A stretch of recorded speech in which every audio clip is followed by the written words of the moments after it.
Good day to all and welcome to CRT Engineer Josh TV, the CRT Covalent YouTube channel. This video tutorial is about general engineering and applied sciences, specifically the chemistry. I'm going to present some practice MCQ or multiple choice questions. Pwede itong magamit ng mga ECE na magtitake ng board exam. Pwede rin yung nasa college pa na may mga subjects na review, integration, or even sa chemistry subjects nyo. Pwede rin to sa ibang engineering students like CPE, CE, ME, EE, CHE, and IE. Para sa inyong quick review for chemistry for engineers na subject. Bago ako mag-start ng discussion, gusto ko lang i-shoutout yung mga estudyante ko sa Asia Pacific College this first term of school year 2026 to 2027 for the subject Chemistry for Engineers under the section CPE 261 and CE 261. Unahin ko yung mga CPE or Computer Engineering students ko. Shoutout to John Gabriel Banawa, Marcus Cars, Reynaldo Catayna III, Stephen Allen Coronado, Nathan Christopher De Leon, John Anthony Dehan, John Paul Delantar, Rosemary De Los Reyes, Hervey Enriquez, Neil Derek Evangelista, Justin Mangolabnan, Prince Jewel Marquez, Gio Misael Martinez, Paul Lawrence Matibag, Danilo Mayuga, Cedric James Miana, Rowie Carmelo Paglinawan, Romeo Peñaflor Jr., Jose Alfonso Quesada, Kim Charlotte Reyes, Charles Landon Rodas, Francois Dion Rodriguez, Joshua Rene Sevilla, and Cesar Maverick Thomas. Shoutout naman sa mga CE or Civil Engineering students ko. Sean Emmanuel Barrera, John Zane Ashton Christopher Camilon, Erich Kylie Gabiran, Carl Arvin Galido, Kent Brian Jeronimo, Cassandra May Makay, Liam Harvey Masinda, Jorian Metante, Carl Marie Dwayne Ordinario, Freddy Panes Jr., and Stephen Parocha. God bless sa inyong lahat and good luck sa unang taon nyo sa college. Start na tayo for the sample review questions in chemistry. This is part 1, questions only.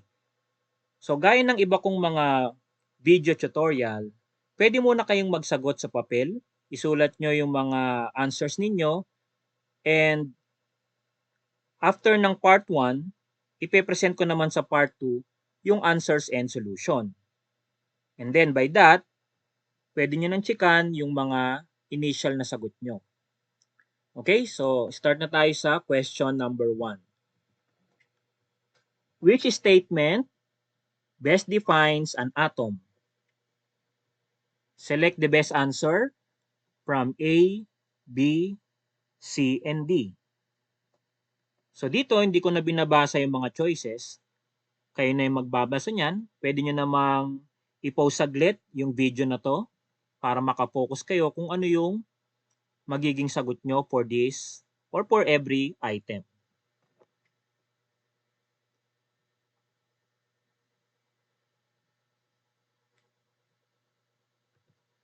Question number 2. An ion is an atom or molecule that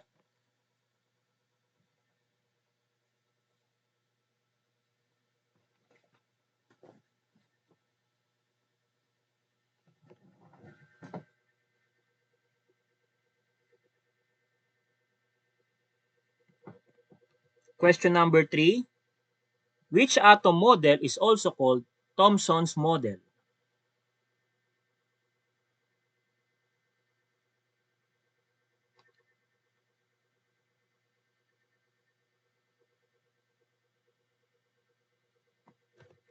Question number 4. The mass of proton or neutron is approximately how many times the mass of an electron?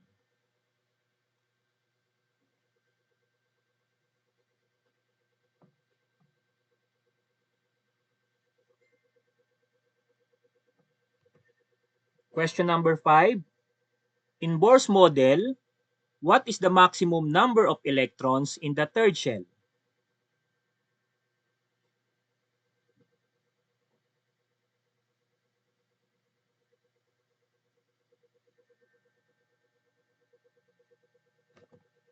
Question number 6. A material with 1 to 3 valence electrons is generally classified as.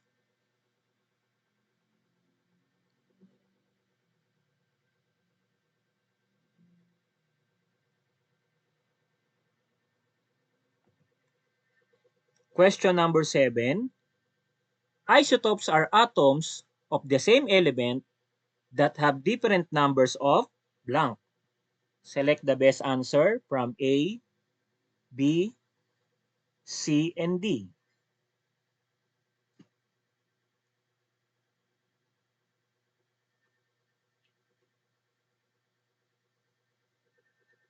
Question number 8.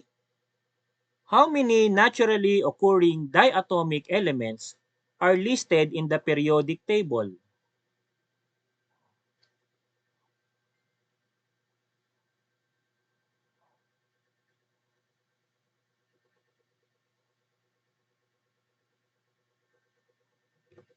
Question number 9. A neutral atom becomes cation when. Select the best answer from A, B, C, and D. Number 10. A sodium atom has atomic number 11. How many electrons are present in Na positive?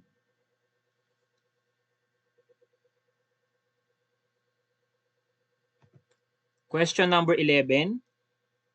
What is the empirical formula of C6H12O6?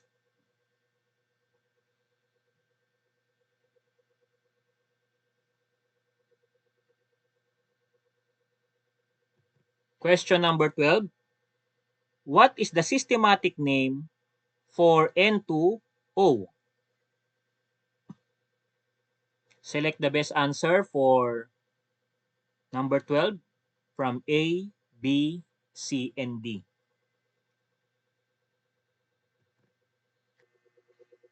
Question number 13.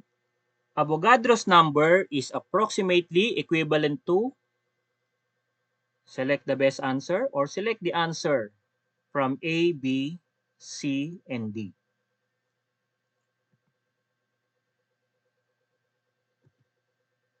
Question number 14. Using a molar mass of 12.01 gram per mole for carbon, how many moles are in 150 grams of carbon? So yung number 14 up to 20, calculation ang involved. So pwede muna kayong mag-solve sa Scratch nyo. I-post nyo muna yung video na to para makapag-solve kayo sa bawat item.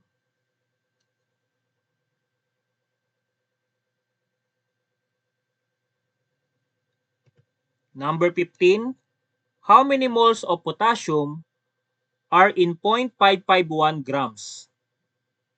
For the potassium, nandito sa slide natin yung details, yung kanyang atomic number and atomic mass.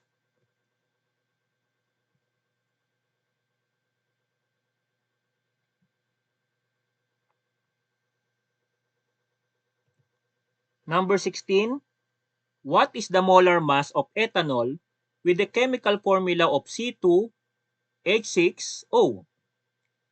Nandito rin sa slide ang details ng C, carbon, H, hydrogen, and O, oxygen.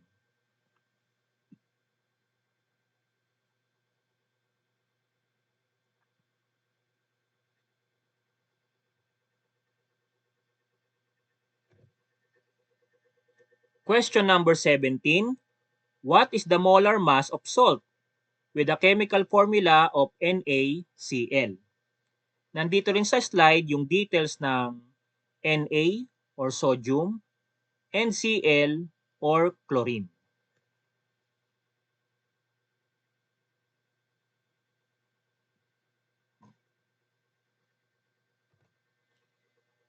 Number 18, how many molecules are present in 50 grams of NaCl?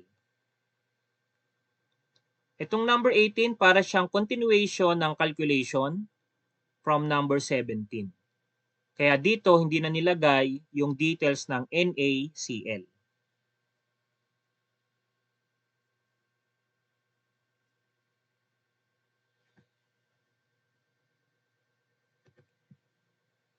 Question number 19. What is the molar mass of baking soda? NaHCO3. Dito hindi na rin nilagay yung details ng Na, H, C, and O.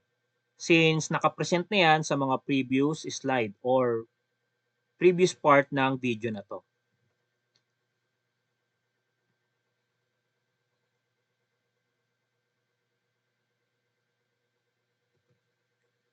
And number 20, calculate the percent C in baking soda with the chemical formula of NaHCO3.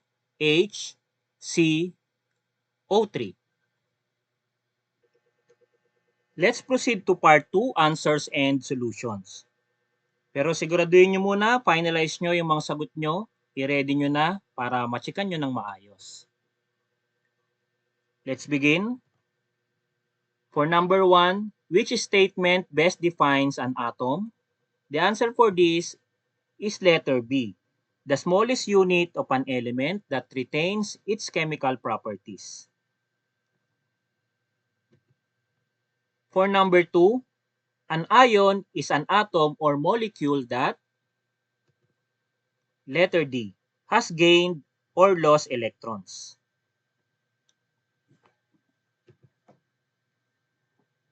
Number 3, which atomic model is also called Thomson's model?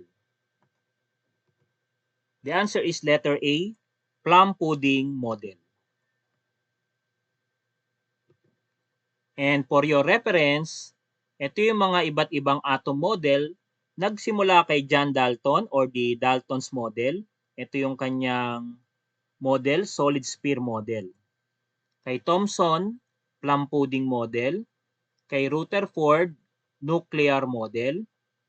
Kay Niels Bohr, planetary model. And kay Erwin Schrödinger, the quantum model.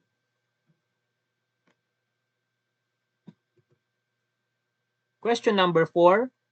The mass of a proton or neutron is approximately how many times the mass of an electron? So dito i-divide nyo lang. Ang numerator, mass of proton.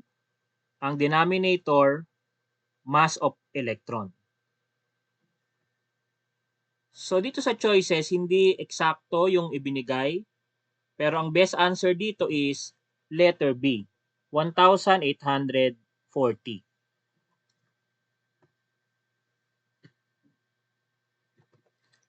Question number 5.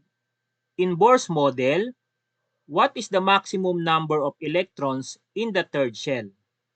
So ano ba yung third shell? Di ba magsisimula sa first shell, K, then followed by L and M. So ang third shell ay M. The answer for this is 18. For the simple solution, ito yung formula. The number of electrons is given by 2n squared, wherein n is kung pang ilan sila na shell. So, nabanggit nga natin na KLM. Third shell is M, therefore N equals 3. So, solving for NE, we can get 18. And that is 18 electrons. Maximum yan, maximum number that can orbit the third shell. Number 6, a material with 1 to 3 valence electrons is generally classified as conductor. Kapag exactly 4, semiconductor. Kapag 5 to 8, insulator. Number 7, isotopes are atoms of the same element that have different numbers of letter B neutrons. Number 8, how many naturally occurring diatomic elements are listed in the periodic table? And the answer for this is 7. For your reference, ito yung mga diatomic elements. Yan yung hydrogen, nitrogen, oxygen, fluorine, chlorine, bromine, and iodine. So ilan yan? 1, 2, 3, 4, 5, 6, 7. Number 9, a neutral atom becomes a cation when the answer is letter A, loses one or more electrons. So, di ba ang cation, ito yung tinatawag na positive ion. That's why pag nabawasan ng electron which is negative, magiging more positive yung atom. Kaya tinatawag siyang positive ion, also known as cation. Number 10, a sodium has atomic number 11. How many electrons are present in this ion? So itong ion na to ay naging more positive. Therefore, mababawasan yung electron. So from atomic number 11, 11 yung proton dyan, and 11 na rin yung electrons. Mababawasan ng isa, therefore, magiging 10 electrons na lang.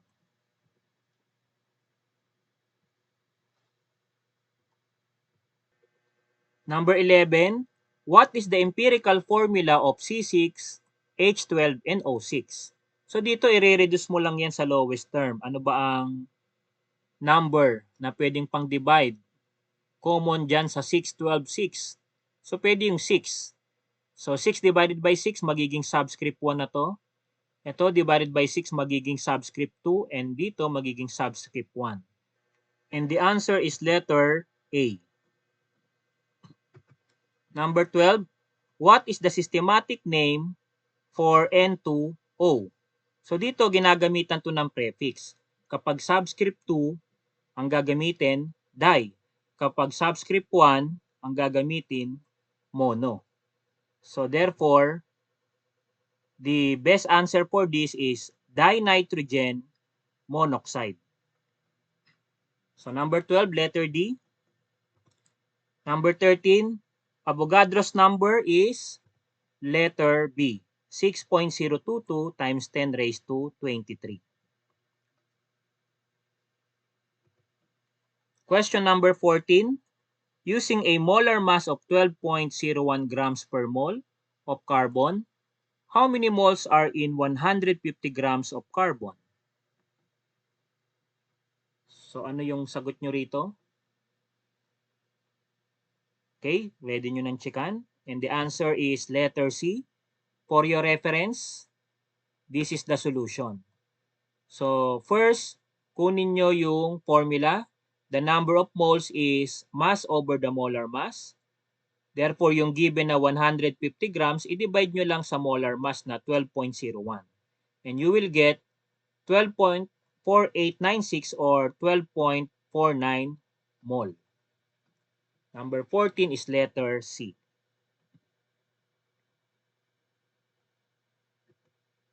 For number 15, how many moles of potassium are in 0.551 grams?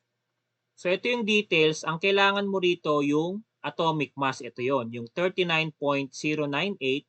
Pwede na rin yung 39.10. So the answer for this is letter C, 0.0141 mole. For the solution, so solve mo muna yung moles from this formula, mass over the molar mass. So you can get 0.551 over 39.10. Ito yun. Ito yung ginamit, yung atomic mass dito sa symbol. And the result is 0.0141 mole. 15, letter C. Number 16, tatlo na yung elements. What is the molar mass of ethanol? So, ang gagamitin mo rito yung 12.01, 1.008, and 15.999. Imumultiply mo lang sa mga subscript and then i-add mo yung total. So, the answer for this is letter B, 46.07. And the solution for your reference, so itong 2, galing yan dito sa subscript ng carbon. Okay, then minultiply sa kanyang atomic mass na 12.01. If add natin yan, dito sa hydrogen, ang subscript niya ay 6, kaya may 6 dito, multiplied by atomic mass ng hydrogen, ito yung 1.008. Then add nyo ulit sa 1, dahil 1 yung subscript ng O or oxygen, times the atomic mass of oxygen, ito ni-round off na sa 16. So the total is 46.07. Number 16, letter B. Number 17, what is the molar mass of salt? NaCl. So gaya ng solution kanina na molar mass calculation. Okay, so ganun lang ang gagawin and you will get 58 grams per mole. For the solution, for your reference, ito yung nangyari. So dito sa solution ko, inilagay ko yung decimal portion. So yung 22.99, pwede kasing 23 ang gamitin dyan. Then yung isa naman, 35.45. So exactly with decimal, the answer is 58.44 grams per mole.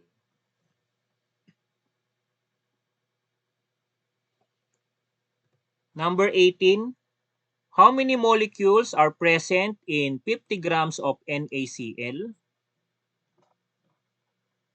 So ginawa nyo ba ang calculation dito? Aware ba kayo sa kung paano mag-solve ng molecules?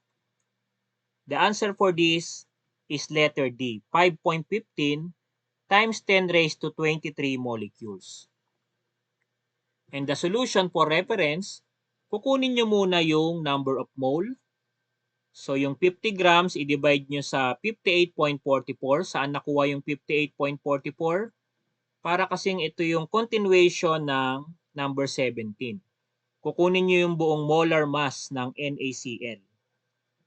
And then yung makukuha nyong number of mole na 0.8556, imumultiply nyo sa Avogadro's number na 6.022 times 10 raised to 23. And makukuha nyo na yung number of molecules. So the answer for this is 5.15 times 10 raised to 23 molecules.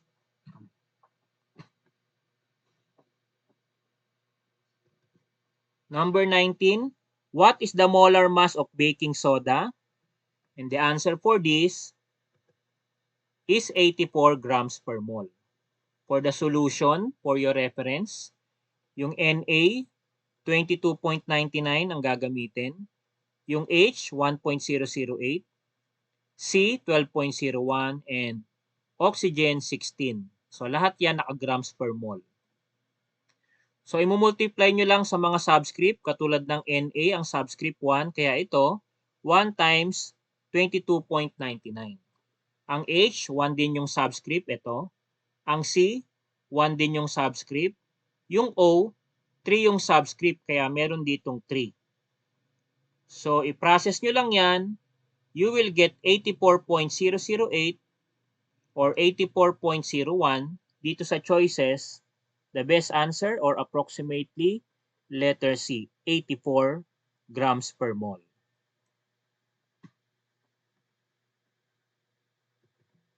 And last item, number 20, calculate the percent C in baking soda. So dito kailangan ulit natin ng molar mass. Yung answer muna i-reveal natin, letter D, 14.30%. So paano ba kinukuha yung percent C dito sa chemical formula? Ang una nyong gagawin is kunin yung molar mass, which is ito na rin yung nasolve natin sa previous example. Yung molar mass is 84.01. Then ilalagay mo sa numerator yung composition ng carbon dito sa chemical formula kasama yung subscript. And since ang subscript nito ay 1 only, so 1 times atomic mass ng C, which is 12.01. I-divide nyo lang times 100 and you will get 14.30%. Pwede nyo ring makuha, pwede nyo ring ma-encounter, itanong yung percent Na, percent H, and percent O. Ipakita ko na rin yung solutions. So for percent Na, you will get 27.37.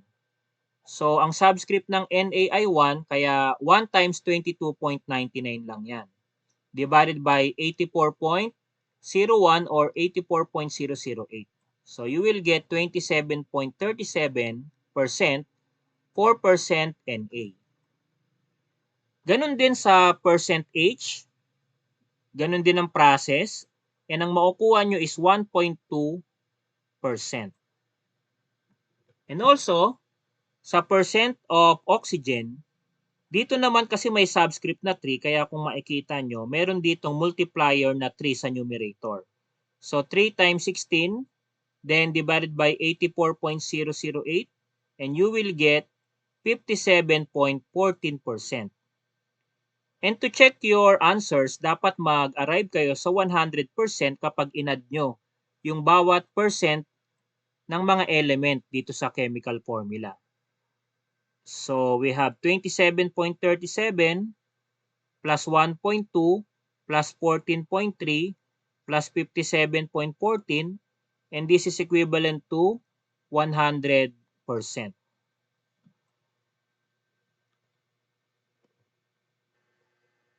And that's all for our sample review questions in chemistry for engineers.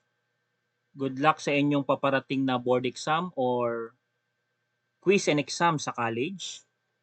And kung hindi pa kayo nakasubscribe sa aking channel, please subscribe, leave a comment, share, and like this video. Thank you and see you sa mga susunod na video tutorial.